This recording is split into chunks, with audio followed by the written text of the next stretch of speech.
안녕하세요. 평생 잊지 못할 어버이날을 겪었던 40대 후반 여자입니다. 봄꽃이 지고 푸른 여름잎이 고개를 들며 어느덧 어버이날이 다가오고 있죠.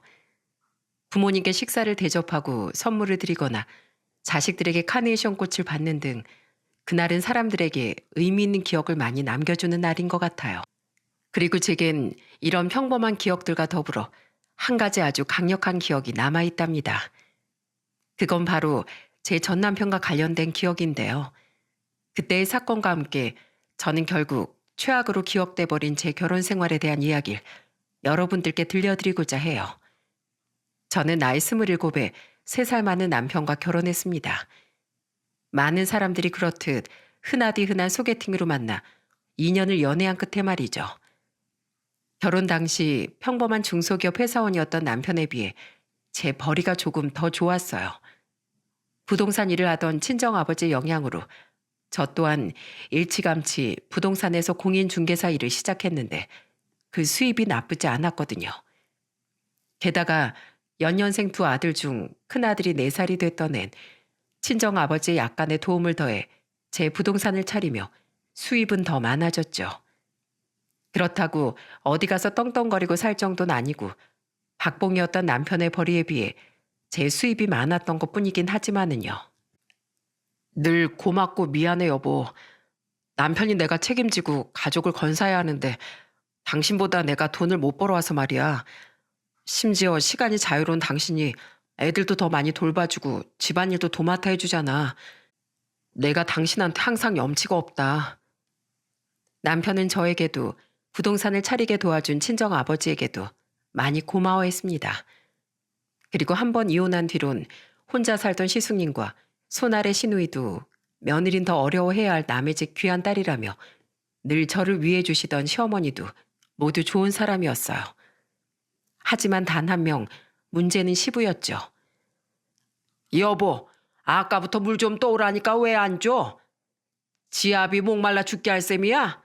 하여튼 저 밥벌레 평생 뭘 제대로 하는 것도 없이 내 돈만 축 내고 있지? 당시엔 카센터를 운영하고 있었지만 원래 군인 출신이었던 시부는 굉장히 가부장적이고 보수적인 사람이었어요.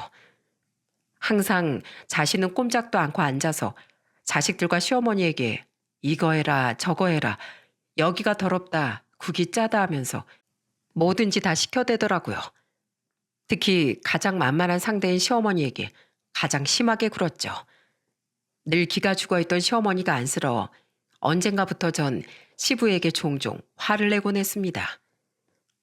아버님, 어머님한테 말씀이 너무 심하신 거 아니에요?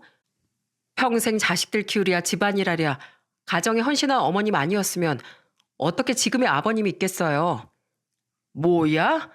이것이 돈 좀 잘 번다고 오냐오냐 해줬더니만 어디서 건방지게 시애비한테 큰 소리야?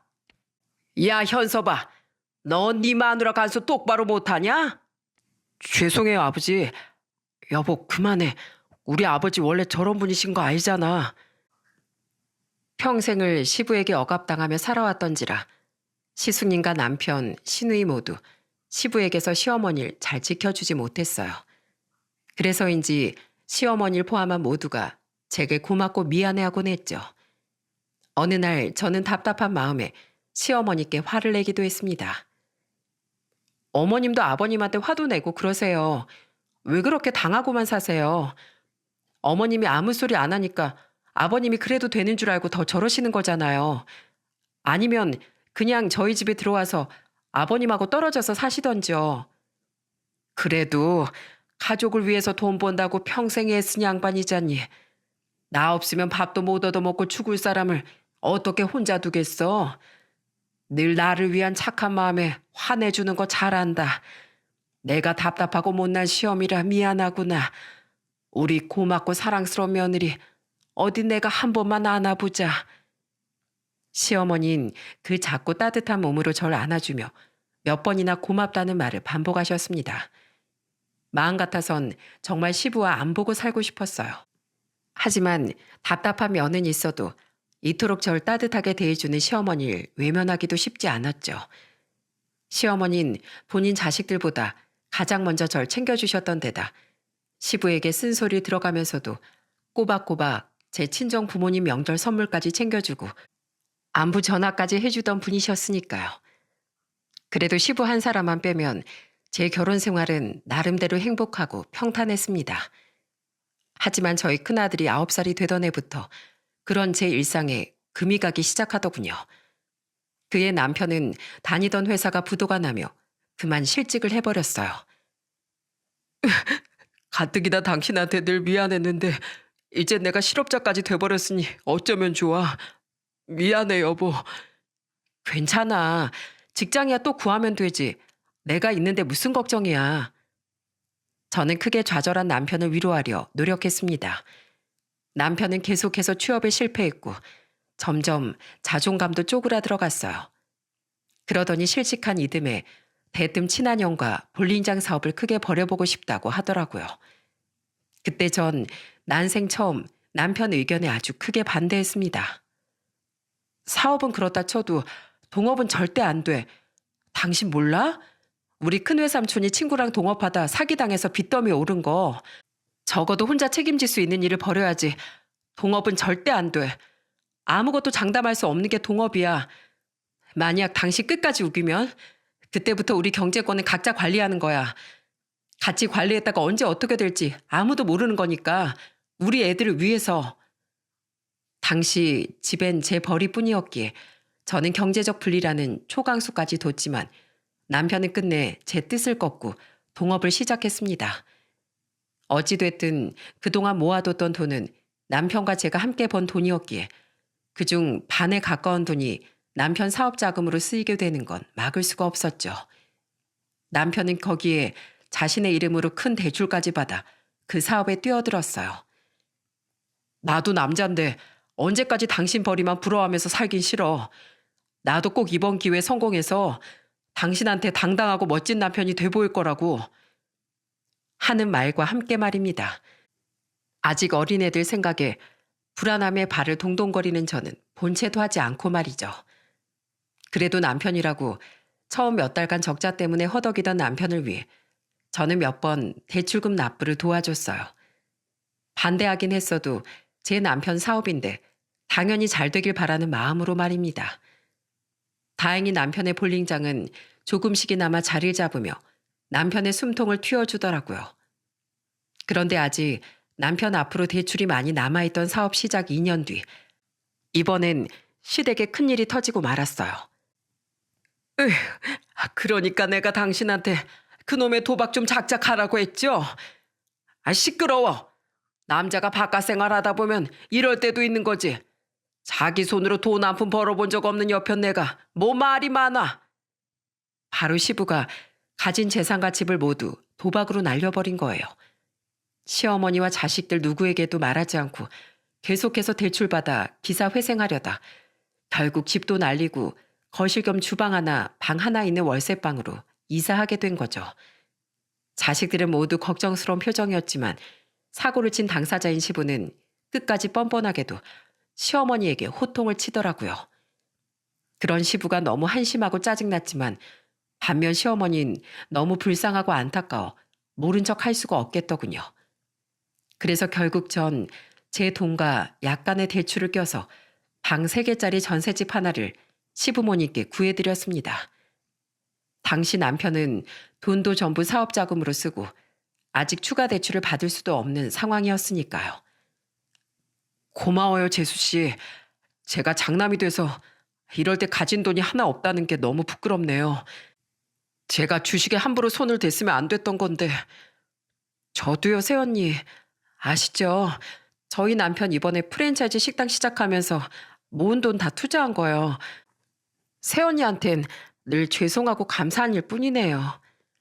어차피 돌려받을 전세금인데요, 뭐. 부모님 일인데 당연히 상황이 되면 도와야죠. 당시 시부모님을 도울 상황이 안 됐던 시숙님과 시누이 그리고 남편은 모두 제게 고마워했습니다. 시어머니 면목이 없다며 제 손을 잡고 우셨고 그때만큼은 시부도 제게 민망한 듯 고맙다 하고 기어들어가는 목소리로 인사를 하시더라고요. 그 뒤 시댁에 갈 때마다 시부는 단 한 번도 제게 이거 해라 저거 해라 시키는 일이 없었죠. 저는 그래도 시부가 최소한 고마움을 아는 사람인 줄 알았어요. 하지만 이후 시부와 더불어 남편의 몰랐던 본 모습까지 점차 드러나기 시작했습니다. 장채준, 장채영, 감히 아버지가 집에 있는데 방에서 큰 소리를 내? 니들 당장 나와, 해초리 맞게. 애들한테 왜 그래? 자기들끼리 게임하면서 재밌게 놀고 있는 거구만. 사업 때문에 바쁘다 어쩐다 하면서 집엔 관심도 없더니 유독 왜 요새 들어서 애들한테 리모컨 가져와라, 물 가져와라 시키고 뭐 아버지를 존경하라느니 어쩌느니 하느냐 말이야. 누가 이런 일로 애들한테 회초리를 들어. 가장의 기가 꼿꼿이 서야 집안이 제대로 돌아가는 거야. 내가 이 집 기둥이고 하늘인데 당연히 내 뜻에 따르고 날 존경해야지. 당신도 마찬가지야. 내가 그렇다면 그런 거지. 애들 앞에서 날 이렇게 무시해? 됐고, 짜증나니까 물 한 잔 가져와봐. 뭐? 당신은 손이 없어, 발이 없어? 그리고 부모를 존경하는 것도 중요하지만 부모든 자식이든 서로를 진심으로 존중하는 게 진짜 화목한 가족이지. 당신 전엔 안 그러더니 요즘 점점 아버님 판박이가 돼가는 거 알아? 그게 뭐 어때서? 솔직히 집에 돈 벌어오는 가장이면 그 정도 존경은 마땅히 받아야 하는 거 아니야? 그래, 전엔 당신이 나보다 워낙 잘 버니까 내가 기 좀 눌려서 살았어. 근데 지금은 내가 당신보다 훨씬 잘 벌잖아. 이제야 집안이 똑바로 돌아가게 된 거라고. 당신 고마운 줄 알아. 나만큼 돈 잘 버는 남편 만나기가 쉬운 줄 알아? 당신 말대로면 훨씬 오래 당신보다 돈 잘 벌고 집안일에 육아까지 다 한 날 당신은 그럼 여왕 모시듯 하고 살았어 했던 거 아니야? 그리고 경제권 각자 관리해서 각출하는 생활비 빼면 당신 돈 내가 만져본 적도 없는데 내가 뭘 고마워해? 당신 사업 안정될 수 있게 인내하고 지켜준 나한테 오히려 당신이 고마워해야지. 남편의 사업은 시댁 전셋집 문제 이후 빠르게 풀렸습니다. 덕분에 남편은 남은 대출을 청산한 뒤 그토록 원하던 성공을 하게 됐죠. 거기까진 기뻤지만 문제는 꽤 성공을 하면서부터 남편의 모습이 180도 달라졌다는 거예요. 처음엔 이 사람이 왜 이러나 싶어 정말 박터지게 싸웠습니다. 애들도 점차 그런 자신들의 아빠를 싫어하고 멀리하기 시작했죠. 그렇게 지겹도록 싸워보니 알겠더군요. 남편은 변한 게 아니라 본디 딱 시부처럼 이기적이고 가부장적인 인간이었다는 걸요. 남자는 하늘, 여자는 땅이야. 그동안 내가 좀 맞춰주고 살았다고 내가 평생 당신한테 눌려 살 거라는 착각은 그만둬. 축구복에 맥주랑 술상 좀 봐오라는 게 그렇게 질색을 할 일이야? 여자가 돼선. 나도 이제 돈 잘 벌어. 왜 이래 이거. 집에서 이 정도 큰 소리 칠 자격은 충분하다고. 당신 오늘 쉬는 날이었잖아. 근데 지금 막 퇴근한 나한테 그딴 말을 해대는데 내가 기분이 좋겠어? 그건 돈 문제가 아니라 배려의 문제지. 남편은 그동안 벌이에 대한 자격지심 때문에 제게 본 모습을 보이지 못했을 뿐이었던 거죠.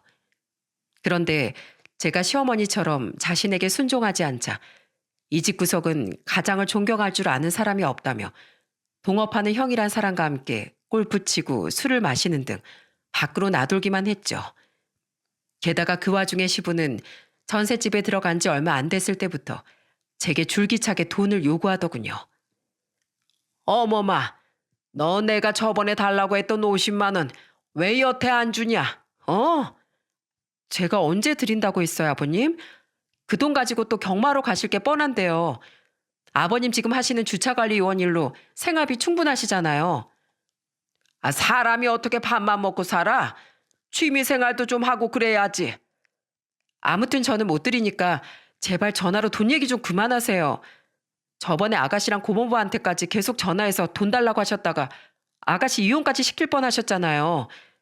그때 아가씨한테 인연 끊길 뻔하셨으면서 아직까지 정신 못 차리셨어요? 주식으로 쫄딱 망해 계속 정신 못 차리던 시숙님에게선 나올 돈이 없었고 시누이와 시매부에게 돈을 요구하다 거의 인연을 끊기다시피 했었던 시부는 남은 저와 남편에게만 매달렸던 겁니다. 남편은 가끔씩 돈을 보내는 것 같았는데 제겐 어림없는 소리였죠. 차라리 난생 처음 어렵게 식당 설거지를 구해 일하시던 시어머니께 몰래 쥐어드렸으면 또 모를까 말입니다. 저는 점점 지쳐갔어요. 금세 정신 차리겠거니 인내했던 남편은 갈수록 다른 사람이 되어갔고 시부까지 저 날리니 아무리 시어머니가 제게 잘해준다 한들 결혼 생활에 대한 의지가 사라지고 있던 거죠. 그렇게 결혼 생활에 대한 회의감이 들 때쯤 시댁에 또 다른 불행이 들이닥치고 말았습니다. 어머마, 내가 글쎄 암이라는구나. 상황이 좋지가 않대. 어째 단 하루도 편안할 날이 없니? 시어머니는 몸이 좋지 않아 혼자 병원에 가서 검사를 받아보셨다며 제게 전화를 거셨어요.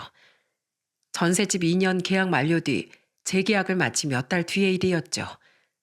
그 뒤 사기 판정을 받은 시어머니는 암투병을 시작하셨습니다. 수술은 불가능한 상황이라 항암 치료를 받으며 긴 입원과 짧은 퇴원을 반복하셨죠. 그런데 저처럼 자주 시어머니를 찾아가던 시숙님과 시누이, 시매부와 달리 시부와 남편은 어쩌다 한 번씩만, 그것도 아주 잠깐씩만 얼굴을 비추더라고요. 아버님, 다른 사람도 아니고 어머님이 이렇게 아프신데 좀 자주 오셔서 챙겨주셔야 하는 거 아니에요? 어머님이 평소 아버님한테 어떻게 하셨는데 아버님이 아픈 어머니께 이러시면 안 되죠. 내가 옆에 있으면 네 시어머니 병이 낫는다냐? 병 걸린 사람 옆에 있으면 그 사람까지 병이 온다고 했어. 어차피 네 시엠이 안 죽는다. 암 걸려도 요새 낫는 사람이 태반이야. 유난 떨지 마라 좀. 여보, 당신은 자식이 돼서 어머님한테까지 아버님처럼 똑같이 굴 거야?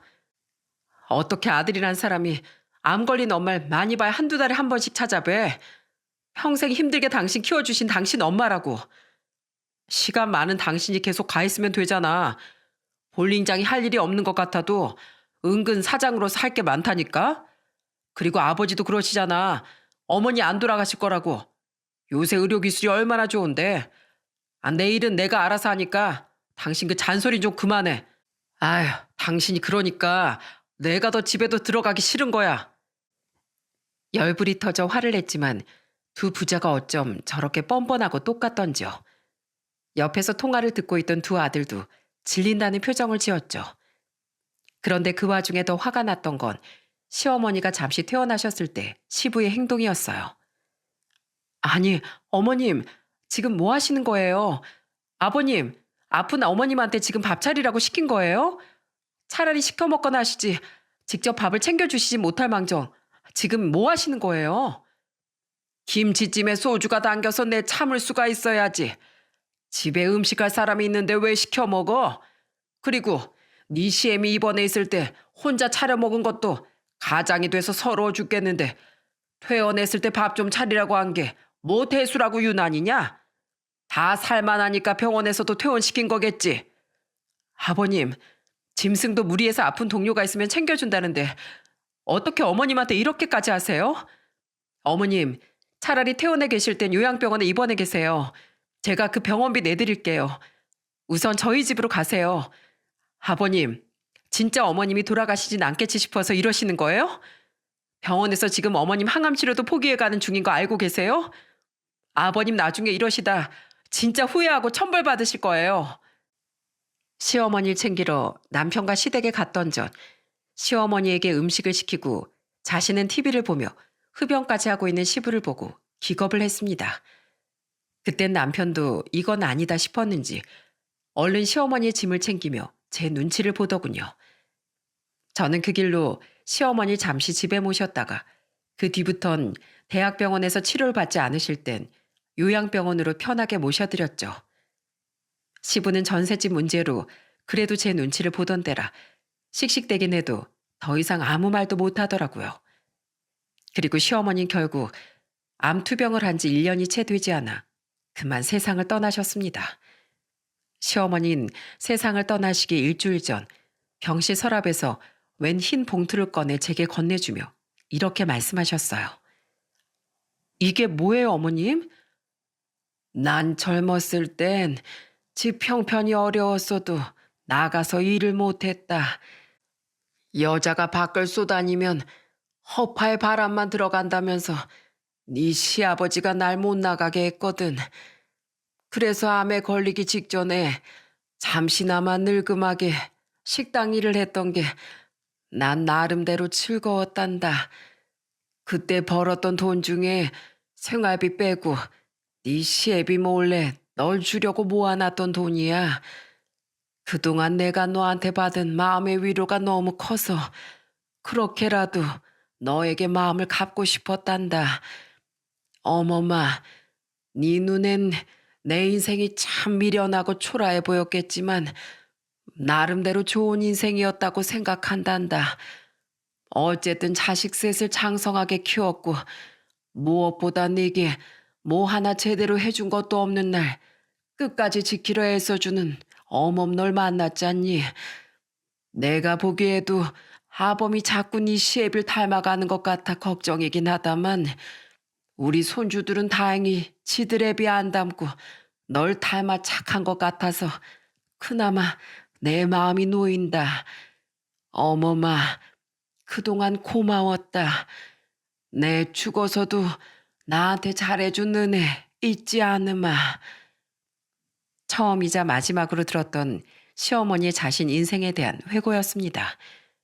시어머니께서 주신 봉투 안엔 10,000원과 50,000원, 5,000원권까지 섞인 500만 원이 들어있었죠. 그 돈을 모으며 제 생각을 했을 시어머니 생각에 전 시어머니가 돌아가신 후에 참 많이 울었네요. 시부는 시어머니가 정말 돌아가실 거라곤 생각지도 못한 건지 장례가 진행되는 내내 허탈한 표정이더라고요. 저는 그런 시부나 또 시어머니께 얼굴 몇 번 비추지도 않은 주제에 서럽게 울던 남편을 보며 더욱 그 집에 대한 정이 떨어졌죠. 그리고 시어머니를 잃은 슬픔을 제대로 추스르기도 전에 이혼에 대한 제 마음에 쐐기를 박아줄 사건이 발생했습니다. 그날은 시어머니의 장례 몇 주 뒤 다가온 어버이날이었어요. 여보, 이번 어버이날 어떻게 할 거야? 몰라. 당신 어머님이 돌아가셨는데 지금 어버이날 생각이 나? 특히 난 돌아가신 어머니만 생각하면 화가 나서 아버님한테 아무것도 해드리고 싶지도 않아. 그래도 어버이날인데 당신 아무것도 안 준비했으면 나라도 선물 준비할게. 어머니 그렇게 보내고 나니까 남은 부모님들에게라도 잘하고 싶은 마음이 들어서 그래. 시부가 꼴도 보기 싫어 저는 그 애인 시부를 챙기지 않고 저희 부모님께만 조용히 혼자 다녀오려고 했습니다. 남편이야 평소에 그런 건 전부 저한테 떠넘기는 사람이었으니 신경도 쓰지 않았죠. 그런데 웬일로 남편이 제 눈치를 보며 저렇게 말하더군요. 대꾸할 힘도 없었거니와 효도라고 싶다는데 굳이 왜 말리겠습니까? 하지만 아직 시부를 보고 싶지 않다고 하자 당연히 그럴 수 있다며 시댁엔 나중에 제 마음이 풀리면 가고 우선 어버이날엔 친정 먼저 가자고 하더라고요. 그렇게 우린 어버이날 저녁에 애들과 다 같이 친정에 가게 됐죠. 왔니? 네 오빠랑 새언니는 갑자기 사돈댁에 일이 생겨서 다음 주 주말에 나온다더구나. 어서 오게 장서방. 사부인 일 때문에 마음고생 많았을 텐데 이렇게 우릴 챙겨주러 와줘서 고맙네. 부모님은 남편을 따뜻하게 안아주며 다시 한번 위로해 주셨습니다. 그렇게 저녁을 먹고 커피를 마시는데 남편이 준비했다던 선물을 아버지께 드리더군요. 그리고 쇼핑백에서 친정아버지가 꺼내신 물건을 보고 저와 친정엄마의 표정은 삽시간에 굳어버렸어요. 옆에 앉아있던 당시 14, 15살이던 아들들도 경악을 했죠. 이건 양말 세트 아닌가? 내 장인어른 저번 저희 어머니 장례식 때 보니까 양말이 많이 해지셨더라고요. 원래 선물은 가장 필요한 걸 주는 거잖아요. 뭘 선물해 드릴까 하다가 그때 생각이 나서 준비했어요. 장모님 키 크시니까 발도 크시죠? 장모님도 같이 신으시라고 넉넉한 세트로 준비했어요. 아, 고맙네. 남편이 준비했다던 선물은 바로 남성 양말 세트였습니다. 그것도 박스를 보니 브랜드조차 없는 시장표였죠. 딱 봐도 알 정도로 싸구려였으니 저희 부모님께서 얼마나 당황하셨겠어요. 더군다나 남성용 양말을 엄마에게 같이 신으라뇨. 게다가 더 화가 났던 건 생각해보니 그 양말 세트 박스는 시어머니가 돌아가시기 전부터 저희 집 구석에 처박혀 있던 거였다는 거예요. 누가 선물이랍시고 자기를 줬는데 뭐 이딴 걸 줬냐며 남편이 아무렇게나 집에 들고 와 던져놨던 기억이 났거든요. 저희 부모님은 차마 선물 준 사람 앞에서 싫다는 말씀은 못하시고 어색하게 고맙다고 말씀하셨습니다. 남편은 뭐가 그렇게 당당한 건지 두 분께 생글생글 웃어 보이더라고요. 당장 소리를 지르고 싶던 전 부모님이 걱정하실까 우선 그 자리에선 겨우 화를 참았죠. 그렇게 어색한 분위기 속에서 자리는 마무리됐습니다. 저는 집에 가서 이 인간을 가만두지 말아야겠다 생각하며 술을 마신 남편 대신 집을 향해 차를 운전했어요. 그런데 집에 가는 도중 남편의 휴대폰으로 시부에게 전화가 오더군요. 약간 술에 취해 있던 보조석의 남편은 비몽사몽하며 전화를 받더라고요. 그런데 차 안이 너무 조용해서인지 시부의 목소리가 저와 애들에게까지 모두 들리지 않겠어요? 그리고 그 통화 내용은 아주 가관이었습니다. 아범아.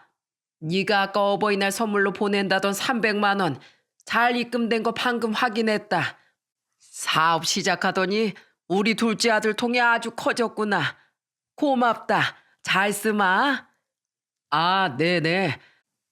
그런데 이거 어머한텐 얘기하지 말아달라고 했지? 사돈엔 다른 거 줄 거라고? 그래, 잘 생각했다. 어차피 그쪽 집엔 돈도 많잖아.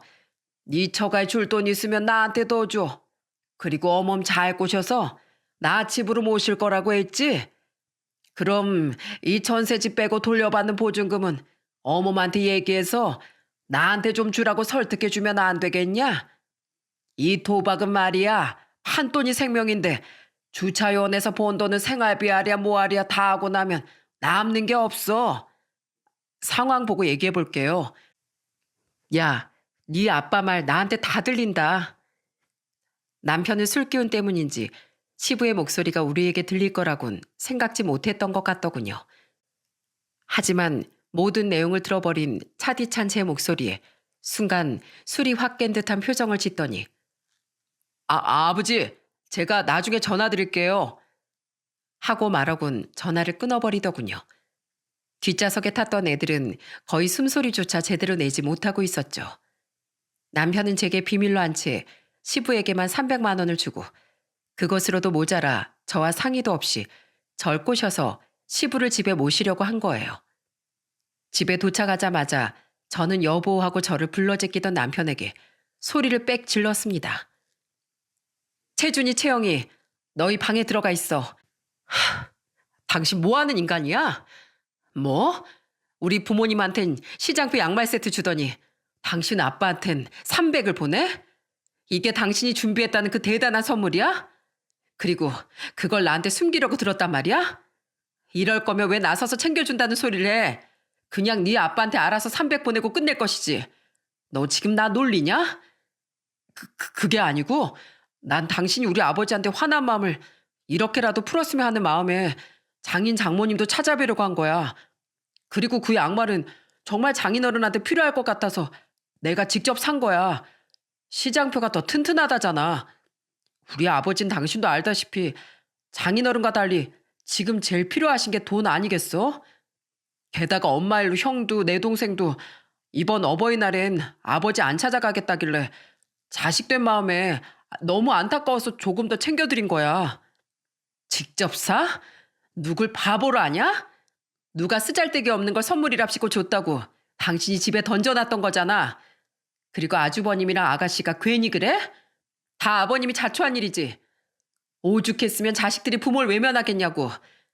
그리고 내가 화난 마음을 풀었으면 좋겠다고? 왜? 당신 요즘엔 내 기분 신경도 안 쓰고 막 나갔으면서. 아, 설마 아까 난 생각지도 못했던 당신 아버지 모시는 일 때문에? 나 살살 꼬드기려고? 그렇게 여자가 어쩌고 하면서 무시할 땐 언제고 당신 아버지 모실 사람 필요할 것 같으니까 살살 달래려고 했니? 어? 그것도 그딴 싸구려 양말로? 게다가 당신이 언제부터 그렇게 효자였다고 당신 아버지 모셔? 제가 길길이 날뛰자 남편은 허둥지둥 변명만 늘어놓더군요. 그런데 그 변명이라는 것이 들으면 들을수록 기가 차더라고요. 아니, 사실 이번에 어머니 돌아가시고 나니까 남은 아버지한테라도 잘해드려야겠다는 생각이 들었어. 형도 동생도 아버지 안 챙기려고 드니까 나라도 챙겨드려야겠다는 마음 든 게 그렇게 잘못이야? 당신도 그래. 며느리도 자식인데 우리 엄마를 그렇게 챙겼으면 아버지도 챙겨줄 수 있는 거 아니야? 그래. 내가 선물로 장인 장모님이랑 우리 아버지 차별한 거 미안해. 근데 어차피 난 안 쓰는 양말 두 분께 선물로 드려도 문제 없는 거 아니야? 그리고 나도 자식이잖아. 내가 번 돈으로 내 부모님 좀 더 챙길 수도 있는 거지. 어머님하고 아버님하고 같아? 평생 헌신한 어머님 돌아가실 때도 그렇게 모질게 군 아버님인데 뭐 나한테 고마워는 하겠어? 아니, 애초에 그 고마움 받고 싶지도 않아. 그래, 앞으로 방해 안 할 테니까 당신이 번 돈으로 당신 아버지 챙기면서 살아. 엄한 나한테 당신 아버지 모시는 거 떠맡기려고 하지 말고 당신 혼자서. 뭐? 그럼 당신은 뭐하고? 난 내가 번 돈으로 내 부모님한테 효도하고 살 거야. 당신 없이 우리 애들이랑만. 못 알아들어? 당신하고는 이혼이야. 더는 당신이랑 못 살아. 뭐? 여보, 왜 갑자기 말이 거기로 튀어? 오늘 일은 내가 잘못했다니까? 우선 진정 좀 해봐, 어?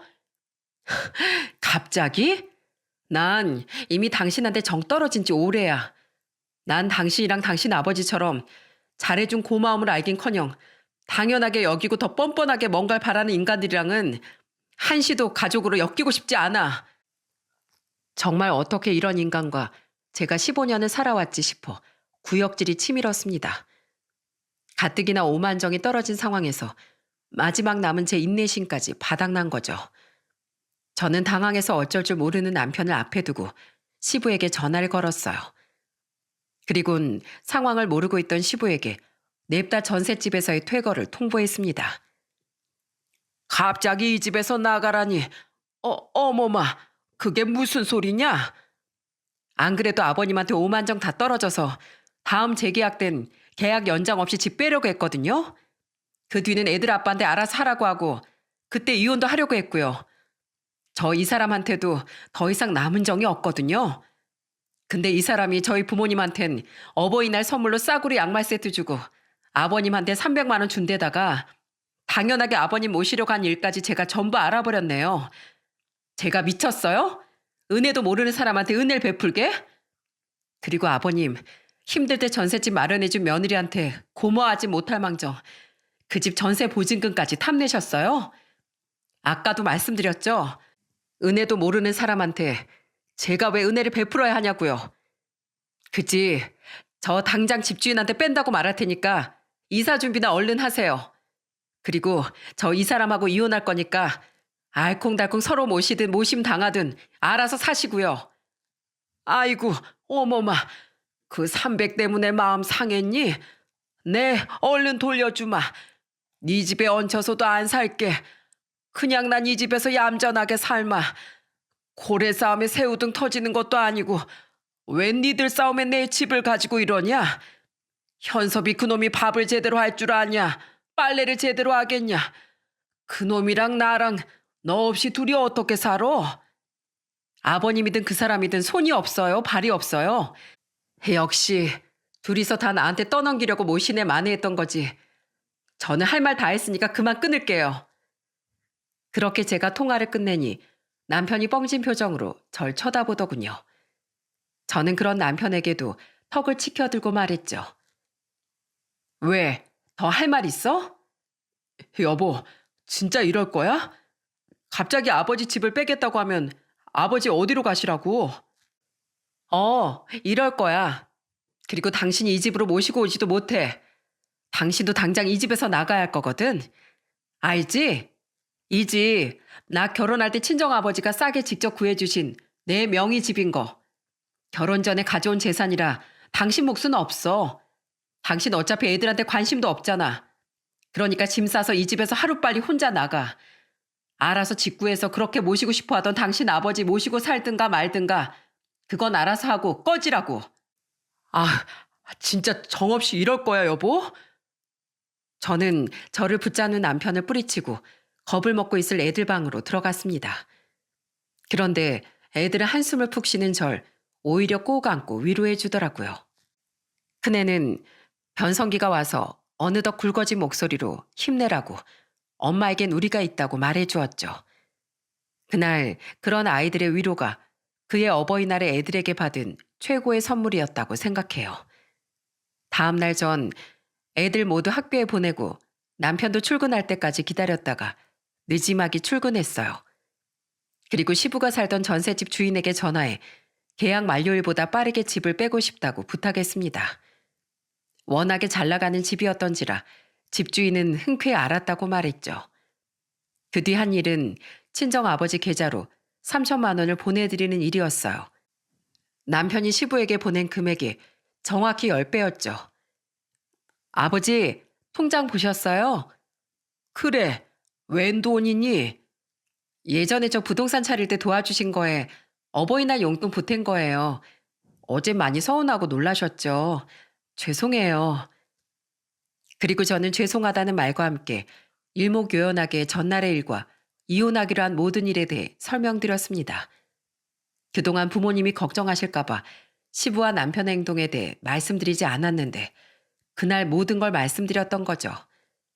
제 말을 모두 들으신 아버진 그저 잘 결심했다고 도움이 필요하면 언제든 말하라는 응원의 말씀을 해주시더라고요. 어머마, 사람들이 자꾸만 집을 보러 온다. 너 정말 이혼할 게냐? 네. 어차피 물어도 대답이 뻔한 말인데 자꾸 묻지 마세요. 저 바빠요. 자꾸 전화도 하지 마시고요. 며칠간 남편과 전 서로 투명인간 취급하며 같은 집에서 머물렀습니다. 그 와중에 시부는 계속 제게 전화해 난리법석을 떨었죠. 그렇게 며칠 뒤 갑자기 남편은 제게 다급한 말투로 이렇게 말하더군요. 여보, 지금 아버지 쓰러져서 응급실에 계시대. 조금 전에 깨어났는데 너무 무섭다고 우시면서 전화 왔어. 얼른 옷 입어, 가보게. 나도 전화 받았어. 근데 당신이나 가. 자기가 요새 집 문제로 스트레스를 너무 많이 받은 것 같다. 자기 그냥 이 집에 살게 해주던가 이혼하지 말고 자기 데리고 좀 살아주면 안 되겠냐. 이건 마음의 병이 몸의 병이 된 거다 하시길래 병원 응급실에 직접 전화해서 물어봤어. 아버님 어디가 아프신 거냐고. 그냥 술 취해서 길바닥에 잠들어 있던 걸 누가 신고해서 병원으로 옮겨진 거라더라. 뭐 갈 때 숙취 음료수라도 사가던가. 뭐? 아무리 그래도 그렇지. 어린이 쓰러지셨다는데 어떻게 문병을 안 가? 어머님 암이라고 진짜 돌아가실지도 모른다고 했을 때 어차피 안 죽는다고 문병은커녕 암 환자한테 밥하라고 시킨 사람이 아버님 아니야? 그 말 그대로 돌려줄게. 어차피 아버님 안 돌아가셔. 그리고 당신 아버지 마음의 병 생기지 않게 좋은 집 구해서 얼른 나가서 모셔. 당신 대단한 효자잖아. 어머님 돌아가실 땐 그렇게 얼굴도 안 비추더니 뒤늦게 효자 코스프레 하고 싶은 이 가식적인 인간아. 제 말에 남편은 발작 버튼이 눌린 사람처럼 갑자기 노발대발하며 날뛰더군요. 방에 있던 아들들이 놀라서 달려나와 제 앞을 막아서니 남편은 하하하고 코웃음을 치며 그래 이혼해 하고 소리치더라고요. 그래 해. 그까짓 거 하나도 안 무서워. 내가 돈이 없어 뭐가 없어. 당신 없으면 내가 효도 못할까 봐? 나 당신한테 아쉬울 거 하나도 없거든? 그래 이 집 내가 나갈게. 어디 한번 애들 혼자 키우면서 개고생하고 잘 살아봐. 나중에 후회해도 때는 늦었다는 거 절대 잊지 말고. 그날 남편은 제가 준비해두었던 합의이혼 서류에 드디어 서명을 했습니다. 그리고 얼마 뒤 빠르게 새 세입자가 구해지며 시부는 전셋집에서 이사를 해야 했어요. 남편은 집에서 나가는 날 마지막까지 절 노려보곤 급하게 구하느라 시세보다 조금 비싸게 주고 대출 껴서 매매한 아파트로 시부와 이사하게 됐죠. 원래도 자기들 아빠를 좋아하지 않던 아들들은 자신들의 양육권에 조금도 미련을 갖지 않는 남편을 오래도록 치를 떨며 싫어했어요. 오래 고민했던 것과 달리 한번 실행에 옮기자 그렇게 이혼은 순식간에 끝이 났습니다. 저는 살던 집과 적당한 재산 분할을 받고 아이들과 셋이 집에 남게 됐죠. 매번 치고받고 싸우는 남편과 분노 유발자인 시부를 안 보고 살아도 되니 얼마나 속이 시원했는지 모릅니다. 이렇게 좋을 줄 알았으면 진즉 이혼할 거라며 아들들과 축하 파티까지 열었다니까요. 저는 연락 온 시숙님과 시누이와도 작별 인사를 했어요. 시어머니 투병 당시 시부의 태도에 크게 실망한 두 사람은 제 이혼과 함께 자신들도 시부와 왕래하지 않을 거라고 말했죠. 그렇게 시어머니의 죽음 이후 서로 판박이었던 시부와 전 남편은 세상에 단 둘만 남게 된 거예요. 그런데 이혼 숙려 기간이 끝나기 직전에 시부가 제게 전화해서 뭐라고 했는지 아십니까? 왜요, 아버님? 아직도 저한테 무슨 볼 일이 남으셨어요? 저 이 전화 마지막으로 아버님 전화는 더는 안 받을 거예요. 이건 그래도 며느리였던 사람으로서 마지막 예의로 받은 거예요. 어머마, 현섭이 그놈이 글쎄 날 방 한 칸짜리 전세방 구해서 쫓아냈다. 날 모신다기에 내가 그냥 물 몇 번, 밥 몇 번 대령하라고 시켰더니만 나랑 둘이선 도저히 못 살겠다면서 날 여기로 쫓아냈단 말이다. 자긴 방 3개짜리 아파트 살면서 그렇게 효도한다고 말하더니 이게 뭐냐. 어머마, 현섭이 그놈이 못돼서라기보단 원래 시부모 모시는 건 여자가 해야 하는 거라 그놈이 힘겨웠던 게일 거다. 알지? 네가 날 모셔만 준다면 내가 네 시어머니한테만큼 못되게도 안 하고 정말 잘해주마. 내 남은 재산도 나중에 다 너한테 줄 테니까 이 이혼 마지막으로 다시 생각해주면 안 되겠니? 제가 왜 아버님 모시려고 제 인생을 시궁창에 처박아야 돼요? 그리고 평생 아버님이 헌신한 어머님이 아플 때 그렇게 못되게 굴어놓고 아버님은 자식들한테 버리면 안 받을 줄 아셨어요? 제가 아버님한테 해드릴 수 있는 건 없고요. 앞으로 연락받을 생각도 없어요. 그럼 안녕히 계세요. 마지막까지 정말 진절머리 나는 사람이었습니다. 이후 이혼을 마무리한 전 이제 아이들과 친정 부모님만 신경 쓰며 날아갈 듯한 마음 가벼운 나날을 살았습니다. 그렇게 세월을 보내다 보니 어느덧 6년이라는 세월이 흘렀고 저희 친정 부모님은 두 분 다 세상을 떠나셨죠. 전 남편은 처음 1, 2년은 그래도 애들하고 한 번씩 만나려고 하는 것 같더니 언젠가부턴 애들과도 연락을 뚝 끊더군요. 남편의 SNS를 본 둘째 아들은 남편이 웬 여자와 살림을 차린 것 같다고 말했죠.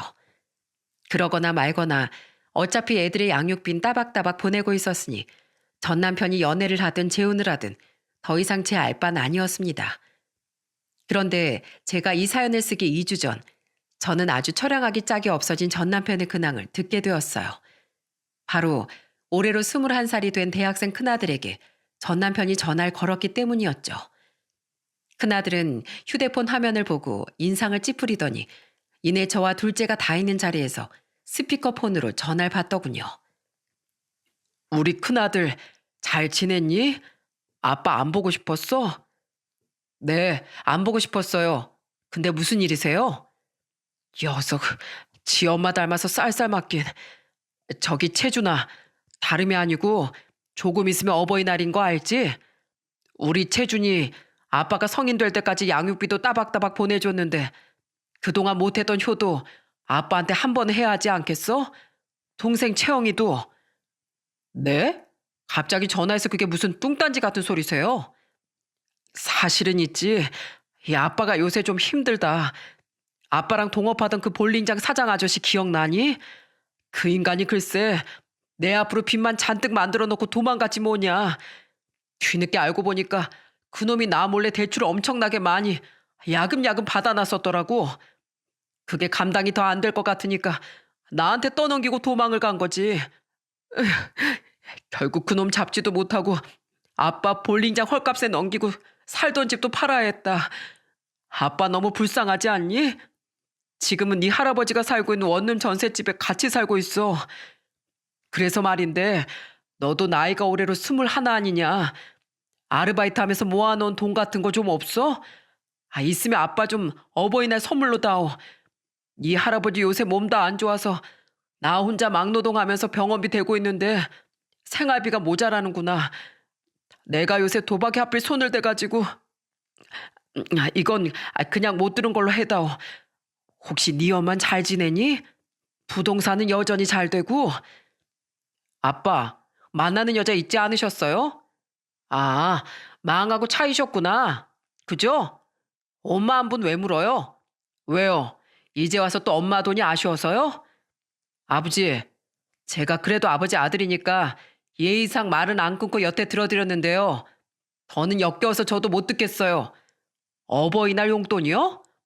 아버지가 어버이로서 저한테 뭘 해주셨는데요. 저랑 채영인 우리밖에 모르고 살아온 우리 엄마한테만 평생 효도하면서 살 거예요. 그러니까 아버지네 아버지한테 효도한다 어쩐다 하면서 이혼당한 아버진 아픈 할아버지한테만 끝까지 효도하면서 사세요. 두 번 다시 아버지 목소리 듣고 싶지도 않으니까 도박을 하든 저희랑 엄마한테 다신 전화하지 마시고요. 그럼 끊을게요. 큰아들이 어찌나 조목조목 말을 잘하던지 옆에서 듣던 저도 놀랐습니다. 그런 큰아들의 싸늘한 말에 충격을 받은 건지 포기한 건지 얼마 지나지 않은 지금까진 전 남편은 아들들과 저에게 더는 연락을 하고 있지 않아요. 앞으로 연락이 오더라도 아들들은 절대 전화를 받지 않겠다고 하더군요. 그렇게 할머니와 엄마에게 고마운 줄 모르고 살더니 결국 할아버지와 아버지 둘 다 벌을 받은 거라고 말하면서요. 그리고 그로부터 얼마 뒤 놀랍게도 큰아들은 제게 1,000만 원이 든 돈 봉투를 건네지 않겠어요? 저 곧 군대 가잖아요, 엄마. 이거 그동안 아르바이트하고 과외하면서 모아놓은 1,000만 원이에요. 군대 가기 전에 그동안 키워주셔서 감사했다는 의미로 엄마한테 꼭 드리고 가고 싶었어요. 미리 드리는 어버이날 선물이에요. 그 옆에서 둘째 아들은 자신의 형에게 볼멘 소리로 이러더군요. 혼자만 효자인 척하기 있어, 형? 엄마, 저도 어버이날에 드리려고 미리 떡 케이크도 주문해 놓고 인터넷으로 엄마 새운동화도 사놨어요. 돈의 액수를 떠나서 애들이 이런 마음이 너무 고마워 눈물이 났습니다. 이렇게 착한 아이들이니 적어도 시부나 전 남편처럼 감사함을 모르는 철면피로는 살아가지 않을 거라고 생각해요. 그리고 절대 애들이 그렇게 되지 않도록 저는 때론 상냥하고 때론 엄한 엄마로서 늘 애들 뒤에 서 있을 생각이죠. 마지막으로 우리 애들이 아빠와 할아버지인 전 남편, 전 시부의 처참한 현재는 안타깝지만 스스로 자초한 불행인 걸 어쩌겠습니까? 감사함을 잊은 사람에게 절대 복은 돌아오지 않는 법인 것을요. 저는 사연을 듣고 계신 여러분께서 제 사연뿐 아니라 비슷한 사연을 많이 퍼뜨려 주셨으면 좋겠습니다.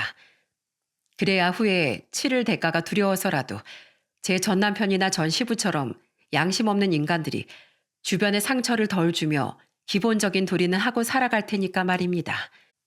5월은 따뜻한 가정의 달이죠. 이번 달 여러분의 가정엔 제 사연과는 다르게 감사함과 사랑이 넘치시길 바라며 이만 사연을 마치겠습니다. 감사합니다.